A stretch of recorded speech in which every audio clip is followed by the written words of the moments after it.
Hello everyone. I welcome you all to my channel Renaissance Coaching और मैं सोनल आपकी mentor आपको सबसे पहले अप्रिशिएट करना चाहूंगी कि आपने अब सोच लिया कि वन शॉट के थ्रू अपनी सारी पोएम्स आज कवर कर देते हैं. ठीक है, so very well done for your decision. I really appreciate that. And इसीलिए जल्दी से एक साथ पांचों पोएम्स आपकी कवर करके आज फिनिश कर देते हैं और नेक्स्ट वीडियो में इसी तरह से आपकी फ्लेमिंगो और विस्तास को भी मैं रिवीजन के थ्रू आपको कवर करा दूंगी. ठीक है, और उसके बाद आने वाले टाइम में प्रीवियस ईयर क्वेश्चंस भी कराऊंगी सो दैट आपकी इंग्लिश की पूरी तैयारी हो जाए. राइट, चलिए. सो आपके कौन कौन से चैप्टर्स हैं इसमें? सबसे पहले my mother at 66, keeping quiet, a thing of beauty, a road side stand and aunt Jennifer's tigers. Right, तो सबसे पहले शुरू करते हैं माय मदर एट 66 से, जिसकी ऑथर है Kamala Das. Right, my mother at 66 driving from my parents home to Cochin last Friday morning I saw my mother beside me. Doze का मतलब है अ शॉर्ट स्लीप. जैसे गाड़ी में जाते जाते कार में आप ट्रैवलिंग के टाइम पे सो जाते हैं, so that is a short sleep. Right, so dose open mouth, her face ashen like that. ashen का मतलब क्या है? फीका पड़ जाना, pale face. Right, of a corpse. Corpse means जैसे बिल्कुल एक डेड बॉडी का फीका फेस पड़ जाता है उसी तरीके से. And realised with pain that she was as old as she looked, but soon put that thought away and looked out at young what trees. Sprinting. Sprinting का मतलब है जल्दी से जो वो बाहर निकलती है ग्राउंड में से. Right, the many children spilling. Spilling का मतलब है move out in great numbers out of their homes, but after the airport security check, standing a few yards away, I looked again at her. तो जब वो दूर खड़ी थी, मैं सिक्योरिटी चेक करा रही थी, उसके बाद जब दूर खड़ी थी मैंने दोबारा उनको देखा. When pail. वेन का मतलब है अननेचुरली पेल. ठीक है, फीका पड़ जाना. एज फ्रॉम द फिजिकल और emotional distress as a late winter's moon and felt that old familiar ache. एक का मतलब वो दर्द. My childhood's fear. But all I said was, see you soon, Amma. All I did was smile, smile and smile. ठीक है, चलो. Firstly, when the poet is on her way to the Cochin airport, जब सबसे पहले वो Cochin airport जा रही थी अपने घर से, तो उनकी मॉम उनके साथ थी, उनको ड्रॉप करने गई थी. with her old mother sitting beside her. अब वो कार में उनके पास बैठी हैं. she looks at her closely. वो उनको बहुत करीब से देखती है. and presents before us her image. और जैसी वो दिखती है उस टाइम पे, तो क्योंकि वो तो सो रही है, ठीक है, अब वो जैसी दिखती है उसका डिस्क्रिप्शन वो हमें दे रहे हैं. she compares her with a corpse. अब विद अ कॉप्स से कंपेयर कर रहे हैं, तो simile is a figure of speech to show comparison between her mother's face and a corpse. So corpse और मदर फेस का एक जैसा लग रहा है, इसलिए यहाँ पे सिमिली यूज किया गया है. सिमिली एक लिटरेरी डिवाइस है जिसमें हम एज या लाइक वर्ड्स यूज करके कंपैरिजन करते हैं. Right, as she looks at her mother's pale and pallid face. जैसे ही वो अपनी मदर की तरफ बड़े ही देखती हैं तो वो बिल्कुल ही फीका सा फेस लगता है. she is struck with a horror. उन्हें डर लगता है. And pain of losing her, कि यार मॉम इतनी जो है ओल्ड हो गई हैं और अब कहीं वो मुझसे छोड़ के चली ना जाए, तो वो जो बिछड़ने का उनसे डर था ना, वो उनको आया. The mother with the dosing face and mouth open. तो मदर जो वो हल्की सी नींद में है और उनका मुंह खुला हुआ है, ऐसी उसमें उसको उनको वो एक कॉर्प्स से कंपेयर कर रही है. कॉर्प्स मींस डेड बॉडी से कंपेयर कर रही है. Here the poet shows the typical love and affection which is present in a mother-daughter relationship. तो यहाँ पे वो एक वो जो डर है माँ को खोने का, तो वो जो उनको एकदम से हॉन्ट करता है, तो वो दिखाया जा रहा है कि एक टिपिकल हर एक मदर डॉटर रिलेशनशिप ऐसा ही होता है. हर डॉटर को अपनी मदर को, वैसे तो it's not only about daughter, it is about sons as well, कि बेटों को भी उतनी ही अपनी मम्मा से प्यार होता है. बट यहाँ पे एक डॉटर और मदर के रिलेशनशिप रिलेशनशिप को दिखाया गया है, और वो दिखाया गया है कि सारी ही डॉटर्स ऐसी होती हैं कि उन्हें अपनी माँ से ज्यादा लगाव होता है, and she want to be and they want to be with them. तो उनके उस टिपिकल लव और अफेक्शन को यहाँ पे शो करा है। The poet is pained and shifts her attention outside the car in order to drive out the negative feelings. अब वो उनको खोने का जो डर आ रहा था ना, तो वो एक नेगेटिव फीलिंग थी, उसको हटाने के लिए ना कि नहीं यार मैं ये सब नहीं सोचूंगी, उसको हटाने के लिए उन्होंने क्या किया, बाहर देखना शुरू कर दिया कार के। She changes her sad mood. The scene outside the window is of growing life and energy. और बाहर नए प्लांट्स निकल रहे हैं, बच्चे भाग रहे हैं, तो बाहर देख के मूड अच्छा लग रहा था, वो सैड मूड से थोड़ा चेंज हुआ क्योंकि बाहर एक एनर्जी थी, लाइफ लग रही थी। The rapidly sprinting trees alongside the merrily playing children symbolize life. नए नए पौधे उगना, ठीक है, उसके बाद बच्चों का बाहर तेजी से भाग के आना, ये सब एक एनर्जी दिखाता है, लाइफ दिखाता है, ग्रोथ सिग्निफाई करता है, right? Youth and vitality. The poet here is reminded of her own childhood. अब पोएट को अपना बचपन भी याद आता है, when her mother had been young, जब उनकी मम्मी यंग थी, whereas now she is encircled with the fear of losing her। लेकिन आज क्या हो रहा है, आज उनको डर लग रहा है कि कहीं मैं अपनी माँ को खो ना दूं। That has made her insecure, और वो एक इनसिक्योरिटी वाली फीलिंग आ रही है उनको। She is at the airport to take a flight, वो फ्लाइट लेने के लिए एयरपोर्ट जा रही है।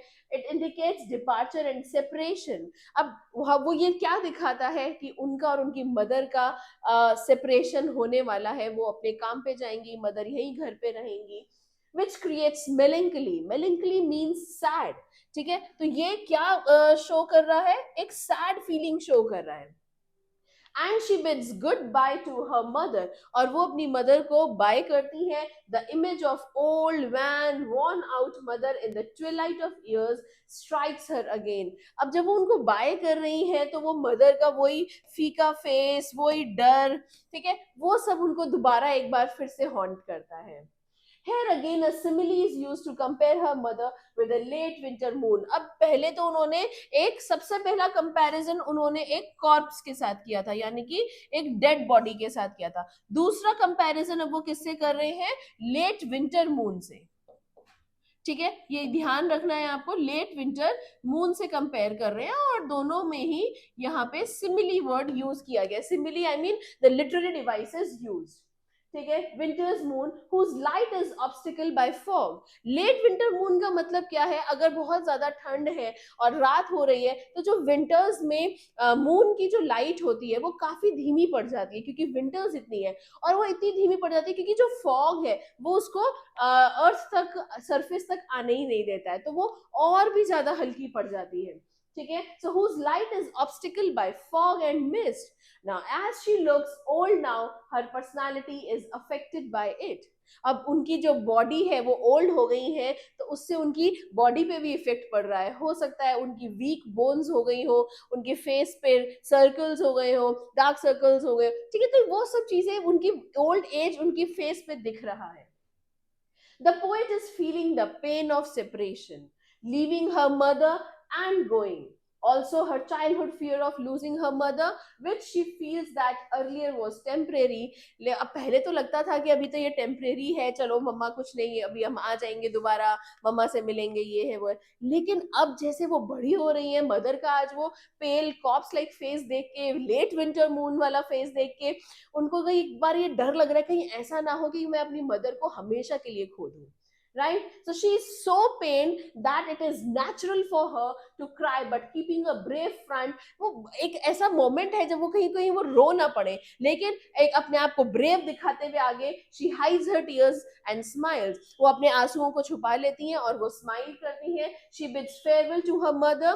वो अपनी मदर को फेयरवेल देती हैं, बाय बाय करती हैं, keeping her hope of seeing her again alive। और बस इसी आशा में उन्हें बाय करती हैं कि मैं दोबारा माँ से आके जरूर मिलूंगी और माँ ठीक ठाक रहेंगी, ठीक है। और उस टाइम पे मैं उनको क्या कहती हूँ, सी यू सून अम्मा, ऐसे करके मैं उनको बाय करती हूँ और बोलती हूँ चलो माँ फिर मिलेंगे, ठीक है, जल्द ही मिलेंगे।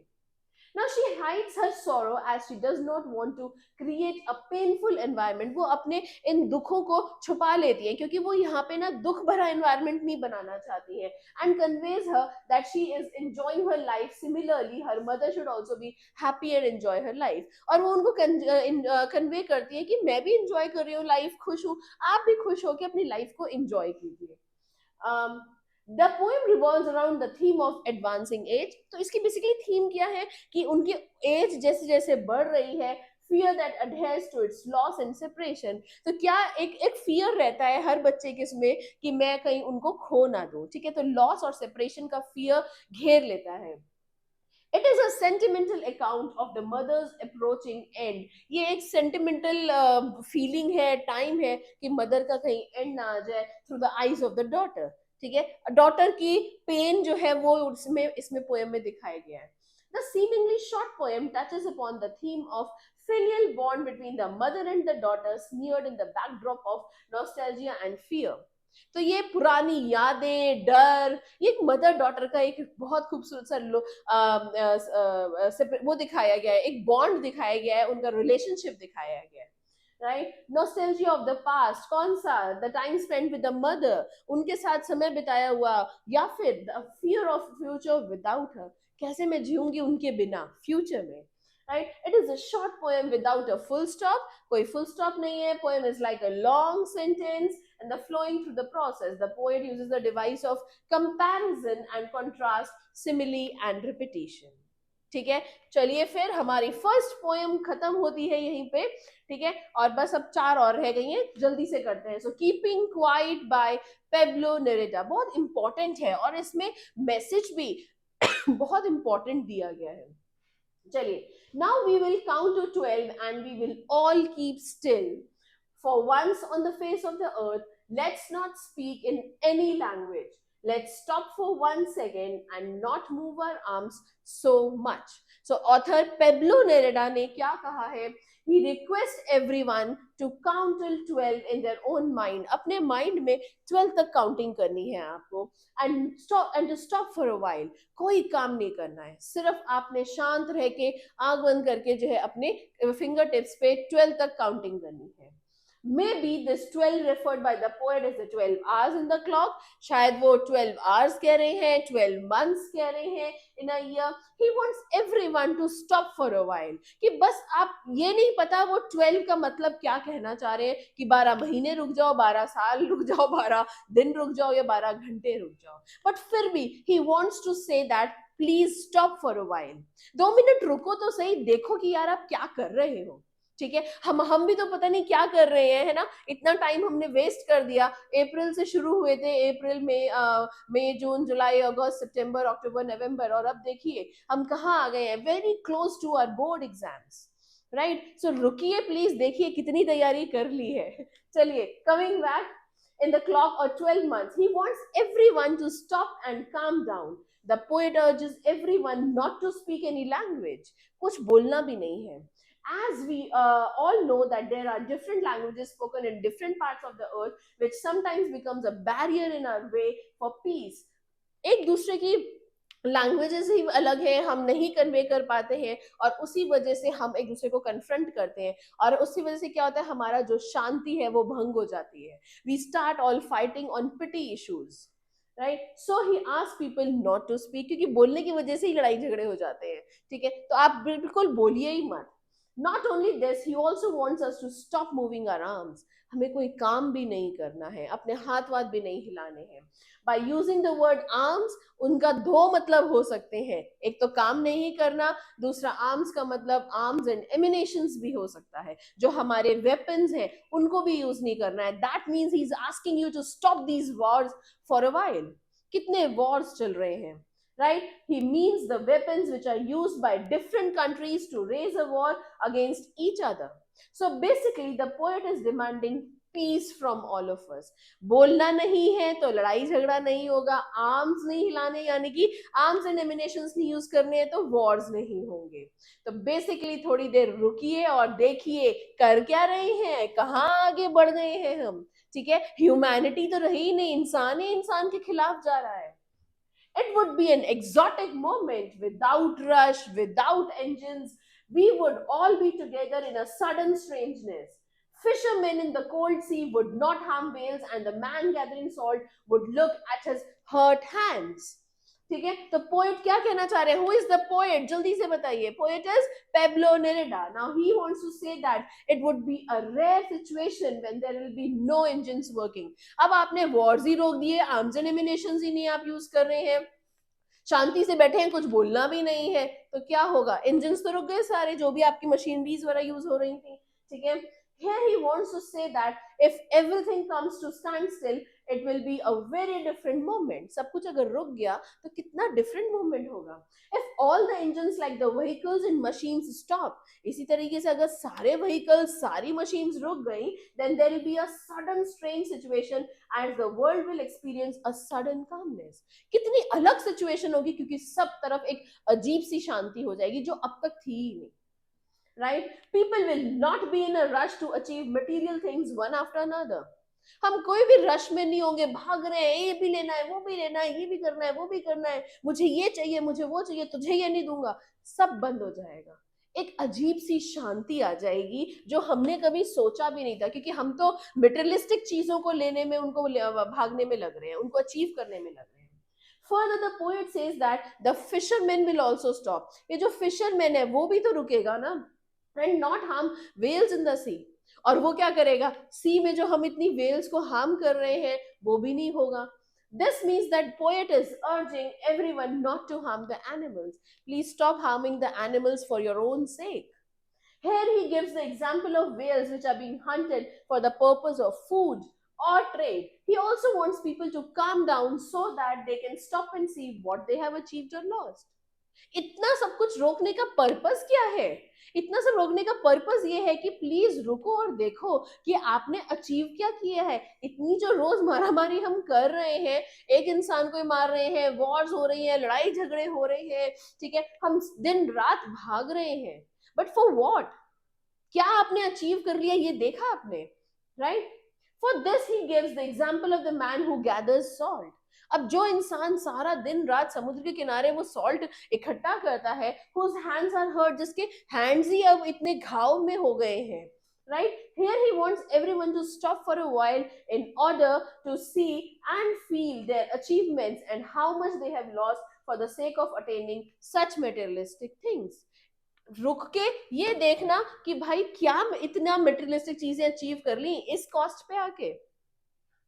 Those who prepare green wars, wars with gas, wars with fire, victory with no survivors, would put on clean clothes and walk about with their brothers in the shade doing nothing. What I want should not be confused with total inactivity. Life is what it is about. I want no truck with death. So poet यहाँ पे सबसे पूछना चाह रहे हैं to stop those activities which are damaging the environment. जो भी हमारे एनवायरमेंट को डैमेज कर रहे हैं ना उसको रोक दो. Today all the human beings are making money by damaging the environment with their activities such as हम माइनिंग कर रहे हैं, पेड़ों को काट रहे हैं, letting the chemical waste into rivers. कितना कुछ हम अपने एनवायरमेंट को डैमेज कर रहे हैं. Please stop all that. The poet asks us not to do so. He also requests people not to involve in wars as there is no benefit of achieving. ऐसी जीत से भी क्या फायदा जिसको सेलिब्रेट करने के लिए पीछे कोई सर्वाइवर्स ही ना बचे. आपने पूरा देश ही खत्म कर दिया, अब क्या फायदा? जीत, अगर जीत भी गए तो उस विक्ट्री का क्या फायदा होगा जिसको सेलिब्रेट करने के लिए पीछे कोई नहीं है. The which no one is left alive. He says, so because wars and environmental damage will lead to no life on earth. Rather, he wants people to adopt a new approach towards life and mankind. He says that you should treat your enemy like brothers and promote peace and harmony in the world.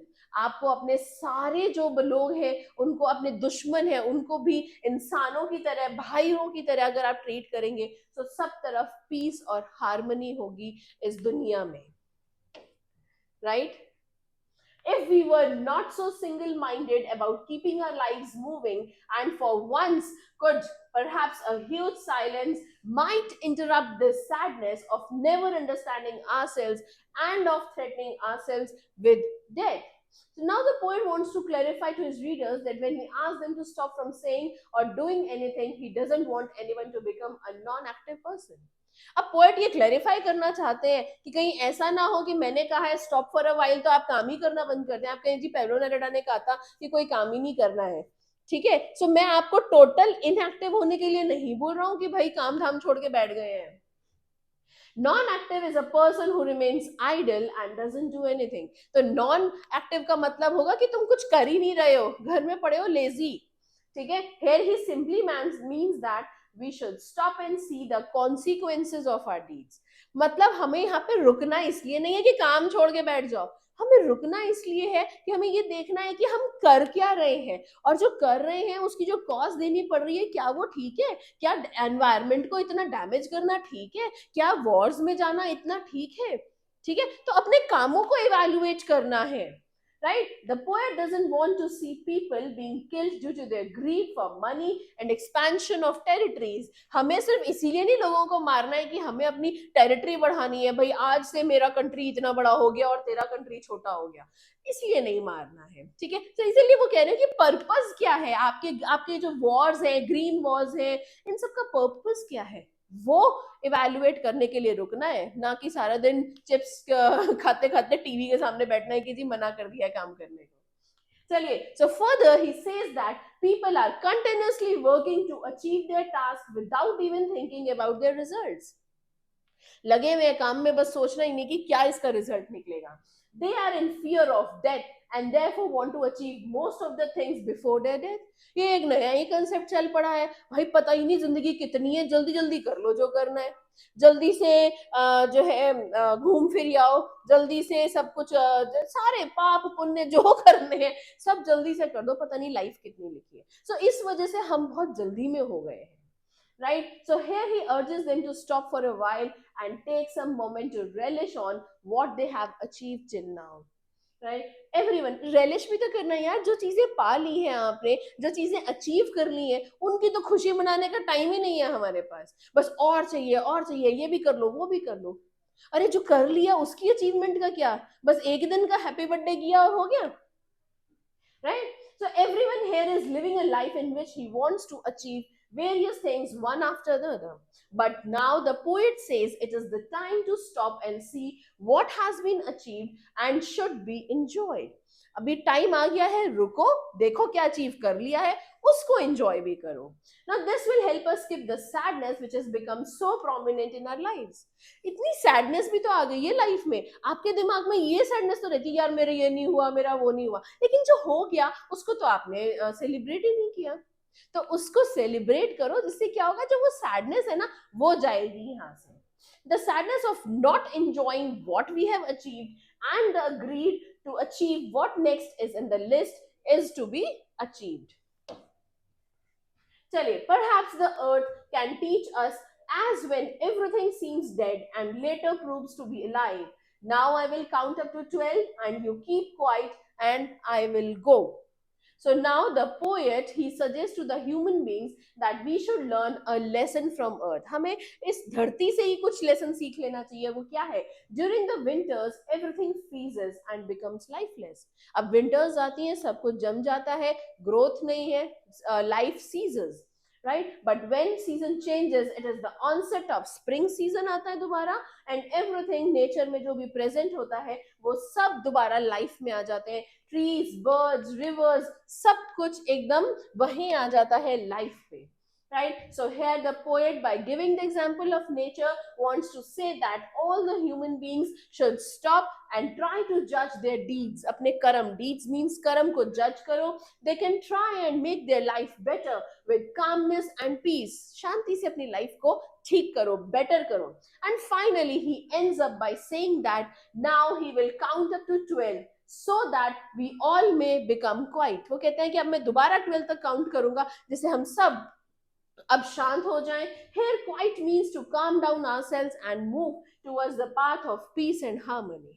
अब quite का मतलब है कि आज से हम सब शांति और सद्भावना की तरफ बढ़ेंगे, पीस एंड हार्मनी की तरफ बढ़ेंगे. एंड आफ्टर सेइंग दिस वो क्या कहते हैं कि मैं यहाँ से चला जाऊंगा, ठीक है। Author will go from here, he says so as he has conveyed his message, क्योंकि अब जो वो आपको सिखाना चाहते थे that he has conveyed to you and wants them to be left alone to think about it and work in the direction of peace. और अब वो ये चाहते हैं कि वो यहाँ से चले जाए पोएट, और वो जिस डायरेक्शन में आपको छोड़ के गए थे, जिन थॉट्स के साथ छोड़ के गए थे, आप उस पर सोचें और उसी तरफ काम करना शुरू कर दें।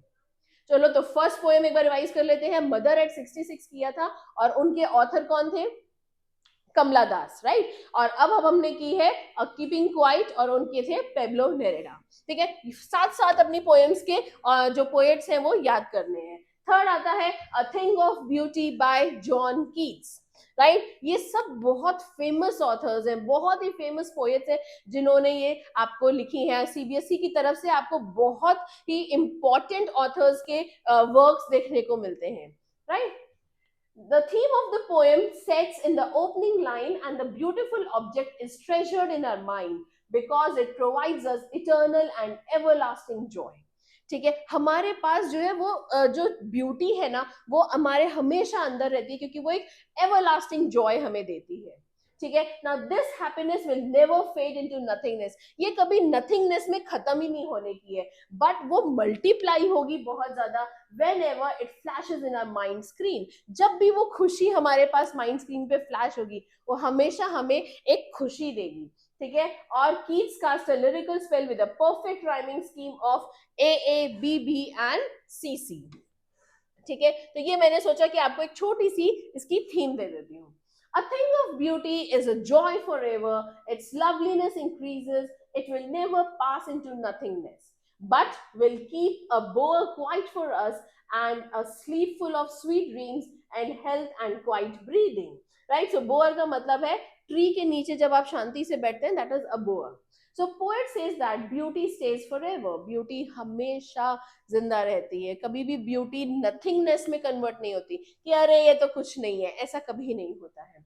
It never fades away, rather it increases with the passing time, right? The perception of the poet regarding beauty is that it never goes off with the passing time, rather उसकी वजह से क्या होता है, टाइम से वो उसकी जो ब्यूटी है वो और बढ़ती जाती है, ठीक है। जब हम हिल स्टेशन पे जाते हैं तो क्या उसके हम कहते हैं अरे मैं तो बहुत पहाड़ देख रखे हैं, ठीक है, बट हमेशा वो उतने ही प्यारे लगते हैं। और बाद में जब आप बात करते हैं यार मैं ना भी इतने साल पहले वहां गया था, इतना ब्यूटीफुल सीन था, वो हमेशा आपकी उसमें याद रहेगा, ठीक है। हम कितनी बार कहते हैं यार ऐसा लग रहा है यहाँ तो मैं आई भी हूँ, ठीक है, कितना प्यारा सीन है, वाव निकलता है, छोटे सा पानी की रिवर ही बह रही होगी ना, वाव लगता है। क्यों हम छुट्टियों में फटाफट भागते हैं कि यार चलो नेचर के साथ जुड़ना चाहते हैं, बिकॉज उसकी जो ब्यूटी है वो कभी खत्म नहीं होती है। The perception of the poet regarding the beauty is that it never goes off with the passing time, rather it beautifies more and more. For the poet, beauty is like a beautiful shady tree under whose shade all the creatures can sleep. जिसके एक beautiful tree की तरह है, जिसके नीचे वो एक bore, जिसके नीचे हम बैठ के पीस का मतलब फील कर सकते हैं, शांति महसूस कर सकते हैं, और वहां पे the creatures can sleep peacefully and enjoy good health. तो वहां पे आप अपनी हेल्थ भी एंजॉय कर सकते हैं, पीस एंजॉय कर सकते हैं। Therefore, on every morrow are we wreathing a flowery band to bind us to the earth, spite of despondence of the inhuman dearth of noble natures of the gloomy days, of all the unhealthy and war darkened ways made for our searching. Yes, in spite of all, some shape of beauty moves away the pall from our dark spirits. Right? So poet यहाँ पे क्या कहना चाहते हैं, that every day it is the beauty which fills us with the spirit of life. ठीक है, ये beauty ही है जो हमारे अंदर एक जीने की इच्छा को प्रेजेंट करती है। हमें रोज कुछ अच्छा लगता है, आज मुझे ये करना है, आज ये करना है। आप कहते हो ना मम्मी आज तो कुछ बना दो, बढ़िया सा मन कर रहा है, वो बढ़िया सा क्यों मन कर रहा है आपका? Because you are feeling good from inside, ठीक है। और उसमें बहुत बड़ा रोल जो है वो ब्यूटी का है, वो नेचर का है। right? It is the beauty which builds the desire in us to live, though there are sad moments and cruel people around us. आपके साथ sad moments भी होते हैं, अजीब से लोग भी होते हैं जो आपको इरिटेट करें, बट फिर भी हम रोज जिंदगी जीते हैं। वो क्यों है? वो वहीं से हमारे अंदर इंस्पिरेशन आती है। ये जो ब्यूटी है उसको देख के हम जो ये सैड मोमेंट्स हैं ये सब भूल जाते हैं, right? So here the poet wants to say that without beauty the earth will be full of cruel people, sadness होगी, gloomy moments हो जाएंगे। It is the beauty which is created by God which helps us to remove the sadness from our hearts। ये beauty ही है जो भगवान ने बनाई है, जिससे हमारे जो hearts है, हमारे जो दिल है, उसमें से जो sadness है वो चली जाती है, right? Such the sun, the moon, trees old and young, sprouting a shady boon for simple sheep, and such are daffodils. With the green world they live in and clear the rills. Rills का मतलब क्या है? पानी की जो streams होती हैं, छोटी छोटी rivers. That for themselves a cooling covert make against the hot season the mid forest break. Break का मतलब है a process to slow down. राइट? सो यहाँ पोएट क्या डिस्क्राइब करना चाहते हैं? Beautiful sea thing which are present on earth. और वो ब्यूटीफुल थिंग्स कौन सी हैं जो प्रेजेंट है? सन, मून, ट्रीज, फ्लावर्स, रिवर्स, ये सब पूरा जो नेचर ने बनाया है, भगवान ने बनाया है, these are all a part of nature, beautiful things that he has created. The poet says that all these things are like a blessing, जो हमें आशीर्वाद की तरह है, जो इस धरती पे बनाई गई है। He further describes that trees provide us with their shade. हम trees हमें अपना shade provide करते हैं, छाया देते हैं. Flowers with their beauty and rivers with their coolness during the hot summers. तो हर चीज जो भगवान ने बनाई है कुछ ना कुछ हमें दे रही है, हमें कंफर्ट दे रहे हैं, हमें बेटरमेंट दे रहे हैं, हमें पीस दे रहे हैं, और हमारे जो हार्ट के नेगेटिव मोमेंट्स हैं, सोरोज हैं, इरिटेटिंग लोग हैं, उन सब को दूर करके वो हमें पीस और कामनेस दे रहे हैं। All of these are the beauties of nature which are like a boon for us. ये सब हमारे लिए एक आशीर्वाद की तरह है। ठीक है, चलिए। Okay, so road side stand by Robert Frost. मेरे को कोई बताएगा, रॉबर्ट फ्रॉस्ट की हमने इससे पहले भी पोएम्स पढ़ रखी हैं? जल्दी से मैसेज करके बताओ मेरे को कमेंट्स में, रॉबर्ट फ्रॉस्ट की एक या दो पोएम्स का नाम बताना, ठीक है? चलिए, तो थीम इसकी मैं बाद में कवर करती हूँ, पहले इसके हम पोएम एक्सप्लेनेशन करते हैं। The little old house was out with a little new shed in front at the edge of the road where the traffic sped. A roadside stand that too pathetically pled. Pathetically means in a very pity manner. बुरी तरीके से। It would not be fair to say for a dole of bread. Dole of bread का मतलब क्या होता है? छोटा सा पीस एक ब्रेड का, बस, ठीक है? But for some of the money, the cash whose flow supports the flower of cities from sinking and withering fame. The polished traffic passed with a mine ahead, and or if ever aside a moment, then out of sorts at having the landscape marred with the artless paint. Marred का मतलब है spoil करना, ठीक है? There was a small house with a new shed outside it. ठीक है, एक छोटा सा घर है, उसके आगे नया सा शेड डला है. The road was busy with the cars and other vehicles moving here and there. Road पे vehicles इधर उधर जा रहे हैं, पूरी busy रोड है.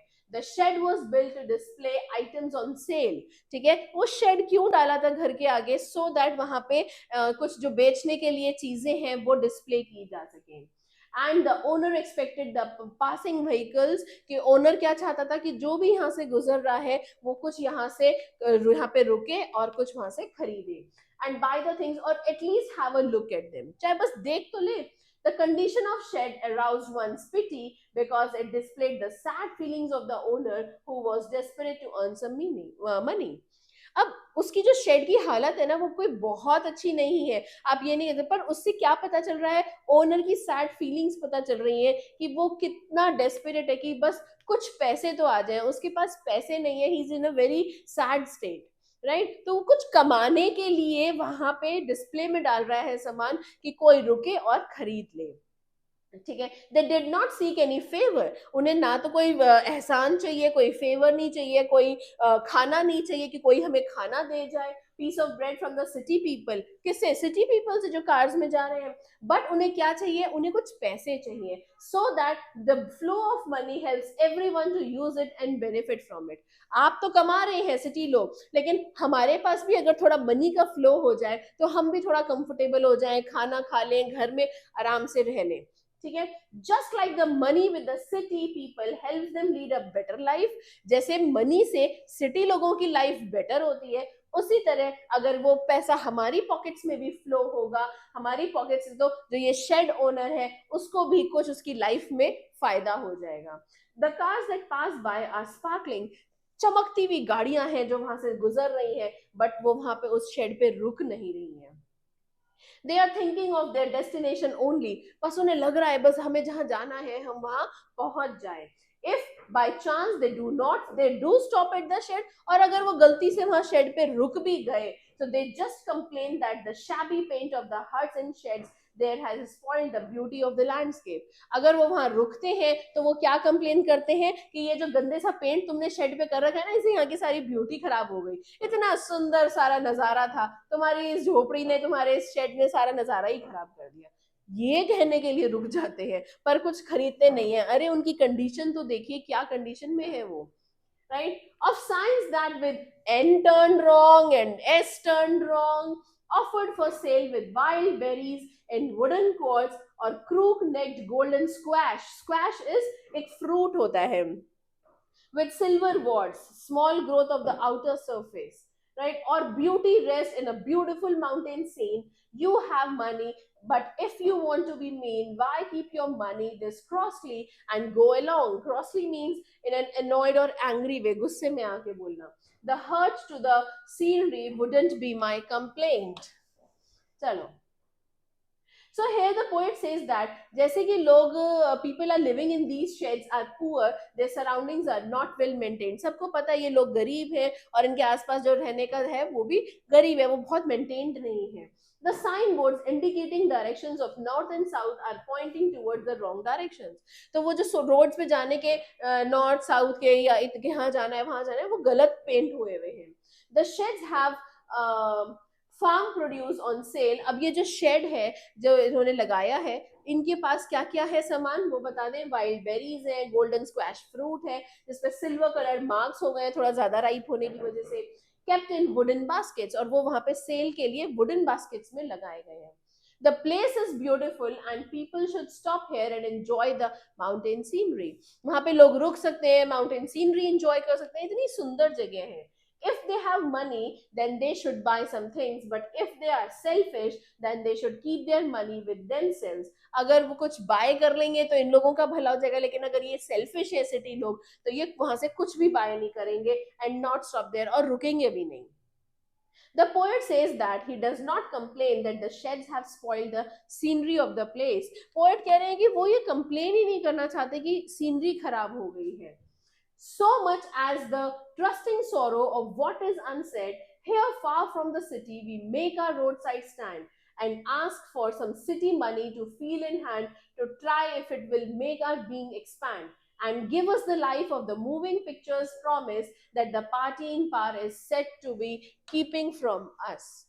वैसे एक बात सोचो आप, हम लोग भी ये कितना करते हैं, कितनी बार जाते हैं। वैसे मैं तो थोड़े बहुत फ्रूट्स खरीद लेती हूँ, हाँ, पर आप लोग मुझे पता है चिप्स चिप्स ही खरीदते होंगे, कोल्ड ड्रिंक ले लो, चिप्स ले लो, है ना। अब रिलेट कर सकते हैं हम इन पोएम से कि यार वो जो सामने सेल करने के लिए बैठे हैं वो भैया he must be in so much need of money. तो वो कितना सोचते होंगे ना कि ये गाड़ी रुक जाए यार, या और हम कितनी बार क्या करते हैं, रास्ता पूछ के भैया ये कहाँ जाने का, कितनी जगह, कहाँ से टर्न करना है, पूछ लेते हैं, और वो सोच रहा होगा कि यार सामान लेने के लिए रुके हैं, है ना। अब समझ में आ रहा है। The poet says that these people who have opened the shed are keeping faith in a promise which has never done to them। Here the promise is their expectations. क्या expectations थी? ये cars passing by will stop and shed and buy some stuff from them. बस इतनी expectation थी कि गाड़ी रुकेगी और यहाँ से कुछ खरीद लेगी. They have built this shed far from the city and they expect that the city people will flow some money out of their back pockets into the hands of the shed owner. बस इतना ही चाहते थे कि कुछ पैसे निकालो और यहाँ से कुछ खरीदो so that हमारी पॉकेट में भी पैसे आ जाए. The shed owner wants to feel the money on his hands. वो चाहता है कि यार मनी फील करे कैसे होते हैं. Just like they see in pictures that the one who works hard, bill पिक्चरों में भी तो देखा ही है ना कि जैसे जो मेहनत करता है उसको बहुत जल्दी सक्सेस मिल जाती है. And money they have laid their trust on these ideas और बस इसी पे विश्वास करके वो ये मेहनत करना चाहते हैं और वो एक्सपेक्ट कर रहे हैं कि हमें भी कुछ पैसा मिलेगा. Now, Frost adds that the political party in power has stopped the flow of cash from the city dwellers to the rural people. यहाँ पे फ्रॉस्ट पॉलिटिकल पार्टीज को भी थोड़ा सा ब्लेम करना चाहते हैं क्योंकि उन्होंने दोनों सेगमेंट्स ही अलग अलग बना दिए हैं. ठीक है, तो अब क्या होता है सिटी ड्वेलर्स की तरफ से जो सिटी में रहने वाले लोग हैं उनकी तरफ से फ्लो इधर हो ही नहीं पाता पैसे का. It is in the news that all these pitiful kin का मतलब है one's families and relations are to be bought out and mercifully gathered in to live in villages next to the theater and the store, where they won't have to think for themselves anymore, while greedy good doers, beneficent beasts of prey. Beneficent beast of prey क्या? Generous or doing good. Beast of prey means animal killing another animal, right? Swarm over their lives, enforcing benefits that are calculated to suit them out of their wits. Out of their wits means their perplexed or terrified state, कुछ confused या डरावनी state जो होती है. And by teaching them how to sleep, they sleep all day, destroy their sleeping at night in the ancient way. तो it is in the news में आ रखा है दैट सून ऑल दीज ये जो झोपड़ियां हैं और जो शेड्स हैं ये सब जो है खरीद लिए जाएंगे, गवर्नमेंट खरीद लेगी इनको और इनको कहीं और अच्छी जगह पे बसा देंगे. ठीक है, near their houses there will be, उनके घरों के पास जी न्यूज ये थिएटर भी होगा, ग्रोसरी स्टोर्स भी होंगे, बड़े पक्के घर बना के देंगे, ऐसा कुछ न्यूज में चल रहा था. They will be so happy there that they will be not worry about their future. इतने खुश रहेंगे ना ये वहां पे कि इन्हें अपने फ्यूचर की चिंता नहीं होने की है. The poet says greedy good doers and beneficent beast. ये उनको बोल रहे हैं कि ये जो लोग कौन है, ये ग्रीडी गुड डूअर्स है, लालची दिखाने वाले कि हम बहुत अच्छा करने वाले हैं लेकिन ये लालची हैं. बेनिफिशिएंट बीस्ट मतलब फायदा देने वाले भेड़िए हैं ये. ठीक है, ये असली में अच्छा नहीं करने वाले हैं. That is such people who show to be doing good deeds but are actually greedy. ये दिखा रहे हैं कि ये असली में तो अच्छा कर रहे हैं लेकिन ये लालची हैं असली में. फिर and are animals of prey, ये इंसान को ही खाने वाले हैं, who show that they are benefiting the other persons, पर दिखाते ये हैं कि ये दूसरे को फायदा कर रहे हैं, but in reality ये उनको destroy कर रहे हैं, उनको बर्बाद कर रहे हैं. The rich people and politicians are described as greedy good doers and beneficent beast. ये बहुत इंपॉर्टेंट है. ठीक है, कि जो ये रिच लोग हैं, ठीक है, इनको क्या दिखाया है, इनको ग्रीडी गुड डूअर्स दिखाया है और बेनिफिशिएंट बीस्ट दिखाया है. Because they show that they are helping the poor shed owners, but in reality nothing like that is done. Actually they are encircling their lives and forcefully giving them such benefits which have been well planned and will put these poor people in a confusion. ये कुछ ऐसे benefits लेके आएंगे जिससे उनको लगेगा कि यार उनको तो फायदा हो रहा है, वो एक कंफ्यूजन सी स्टेट में आ जाएंगे. These people cannot decide कि हमारे लिए गुड क्या है और बुरा क्या है. These selfish people tell to the poor that now they can relax, but in reality वो इनसे कहते हैं अब तुम चिंता करनी छोड़ दो, अब साहब आ गए हैं, साहब चिंता करेंगे, तुम चिंता करनी छोड़ दो, तुम तो बस आराम से सो, ये कहते हैं उनको. Themselves sleep all day long. Also they destroy their sleep at night too, as has been happening since the past. But पूरा सा क्या होता आ रहा है, पहले से हमें देखते आ रहे हैं कि क्या होता आ रहा है, इनकी नींदें ही उड़ा देते हैं ये लोग, खुद अपने मजे लेते हैं लेकिन इनको कोई फायदा नहीं होता है.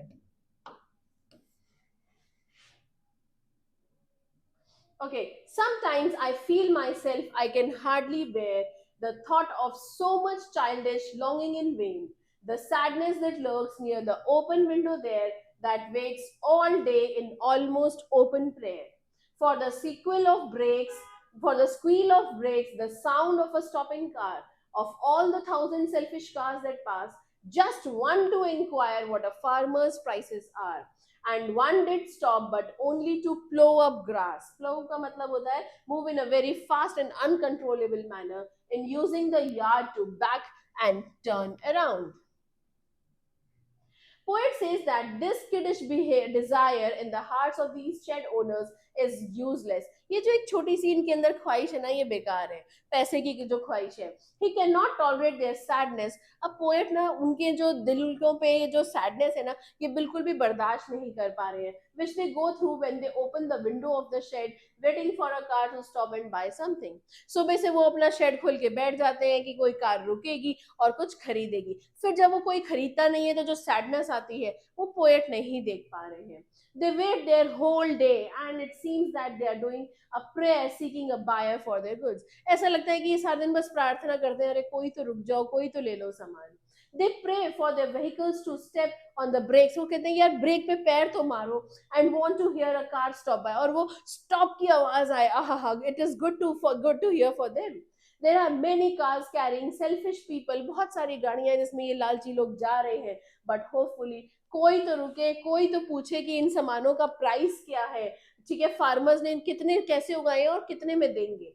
वन कार रुकती भी है, एक गाड़ी, लेकिन just to disturb the grass, वहां पे बस घास को हिलाने के लिए रुकती है. When the back their car and turn around, वो क्या करते हैं, बस वहां रुकी, बैक किया और घूम के आगे चली गई. बस इतने से काम के लिए वो गाड़ी वहां की जो घास है उसको डिस्टर्ब करने के लिए रुकी थी, और कुछ नहीं. And another to ask the way to where it was bound, and another to ask could they sell it a gallon of gas. They couldn't, they had none, didn't it see?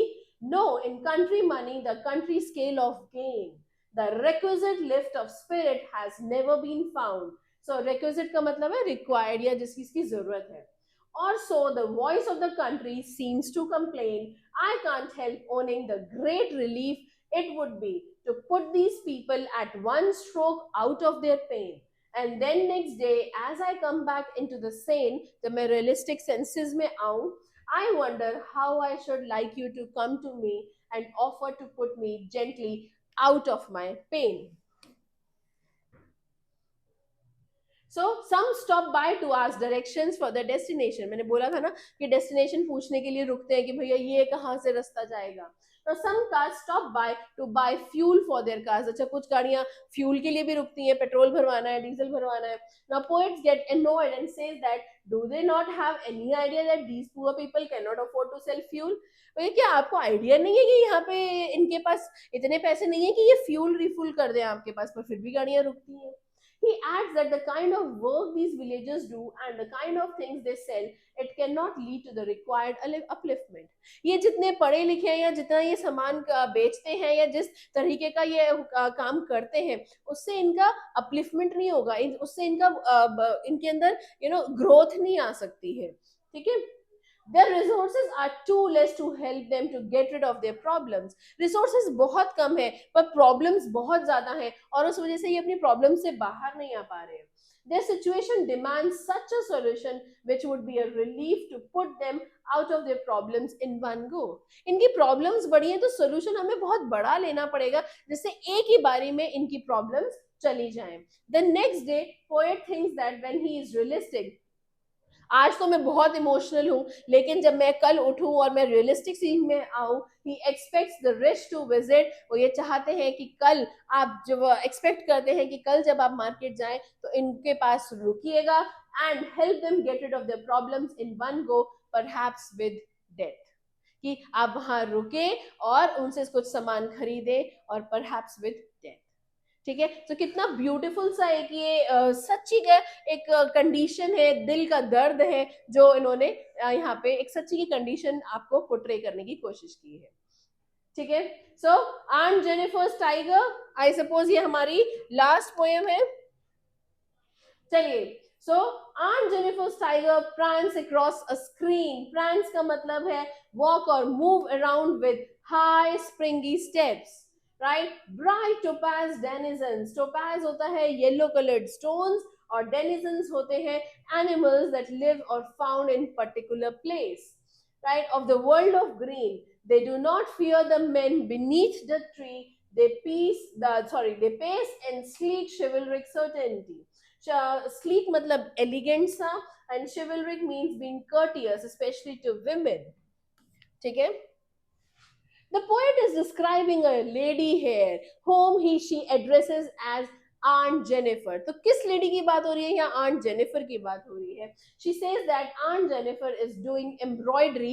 एक piece of cloth पे वो embroidery कर रही है, which could be या तो वो table cloth हो सकता है या wall hanging हो सकती है. Now she has designed it with beautiful tigers which are running fearlessly in the green. तो उन्होंने एक बड़े beautiful सा design बनाया है जो green में beautiful tigers दौड़ रहे हैं. ठीक है? She has described their beauty by comparing them with the precious yellow stone known as topaz. वो ऐसे उन्होंने जो उन टाइगर्स की ब्यूटी को कंपेयर किया है, वो ऐसे कंपेयर किया, बिल्कुल ऐसे लग रहे हैं yellow tigers yellow coloured stone topaz से. Right? She says that they appear bright yellow in the green backdrop of the forest. वो bright yellow लग रहे हैं क्योंकि जो backdrop बनाया है वो green forest का है. They are fearless and they are not affected by the presence of men. Here we can sense the contrast of behavior between the tigers and ants. कितना contrast show कर रहे हैं उन दोनों के behavior से. Though the tigers designed by her are fearless, वैसे जो tigers उन्होंने बनाए हैं वो तो fearless हैं, वो तो डरते नहीं है, लेकिन Aunt Jennifer खुद डरती है. So that is why it is said कि वो contrast बनाया है. But she herself is afraid of her husband.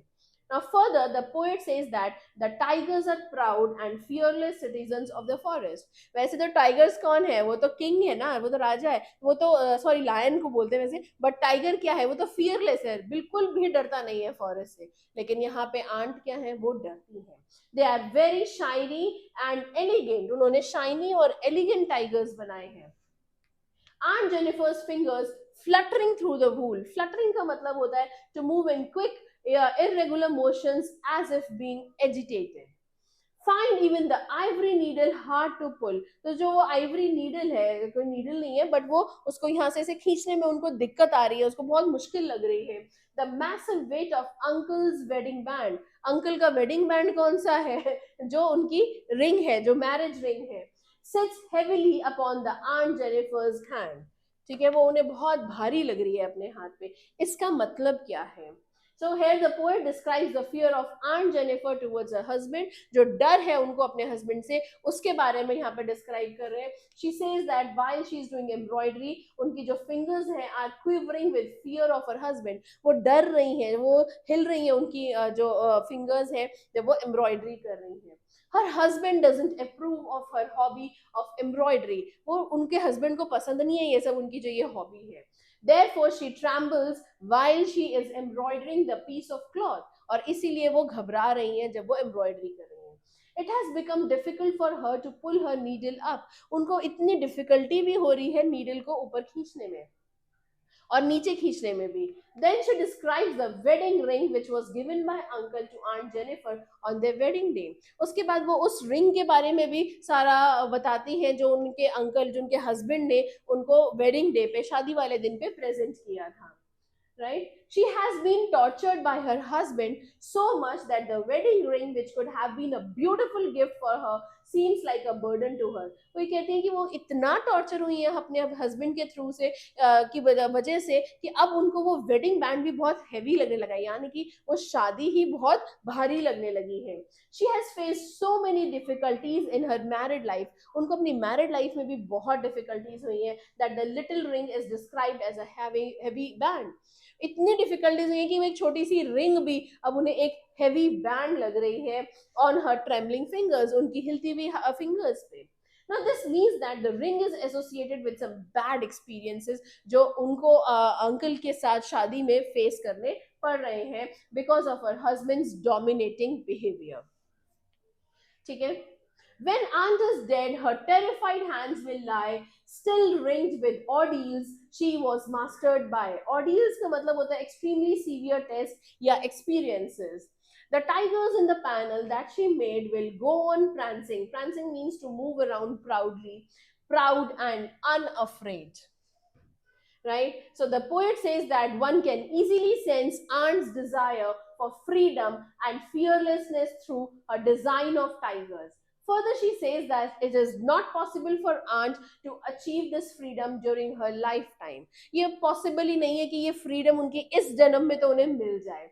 She will attain it only after her death. वो ये फ्रीडम उन्हें सिर्फ डेथ के बाद ही मिलेगी. बट हेयर ऑल्सो आयरनी देखिए लाइफ की. आयरनी क्या है? क्योंकि जब उनकी डेथ होगी, she will be tied up with the shackles in the form of her husband's wedding ring. वो फिर भी उन बाउंडेशंस में तो होंगी ना, क्योंकि वो उनके हस्बैंड की वाइफ है. ठीक है. The ring was the sole proof of the tortures which she had faced from her husband. ये रिंग ही तो है जो उनकी एक टॉर्चर का प्रूफ है, क्योंकि उनके हस्बैंड है वो, और वो उनको डोमिनेटिंग है, तो वो उनके ऊपर टॉर्चर करते हैं. On the other hand, there are the tigers designed by the Aunt Jennifer. दूसरी तरफ वो tigers हैं जो fearless हैं, right? Which will always depict her desire of living a fearless life. वो बने ही इसीलिए हैं because Aunt हमेशा उन tigers की तरह fearless रहना चाहती थी. उनको वो freedom चाहिए थी, जैसे वो tigers को जंगल में freedom होती है. ठीक है. सो वो उसी को डिपिक्ट कर रहे हैं by jumping proudly and bravely on the piece of cloth. तो here we come to the end of all our 5 poems. ठीक है. मैंने आपको प्रॉमिस किया था कि एक घंटे के अंदर अंदर हम ये कंप्लीट कर देंगे, और मैंने अपना प्रॉमिस पूरा किया. अब आपकी बारी है. आपको ये सारी पोएम्स अच्छे से दोबारा से सुननी है और इनके क्वेश्चन आंसर्स लर्न करने हैं. ठीक है. अगली वीडियो में मैं आपके पास लेकर आऊंगी इसके रिविजन्स, जो बाकी हमारे फ्लेमिंगो और विस्ताज है. इसी तरीके से कोशिश करेंगे एक गो में, वन शॉट में हम फ्लेमिंगो निपटा दें और वन शॉट में विस्ताज निपटा दें. तो इससे क्या होगा, एक बार आपकी दो पूरे लिटरेचर का रिविजन हो जाएगा. Right. But till then, happy studying. Thank you.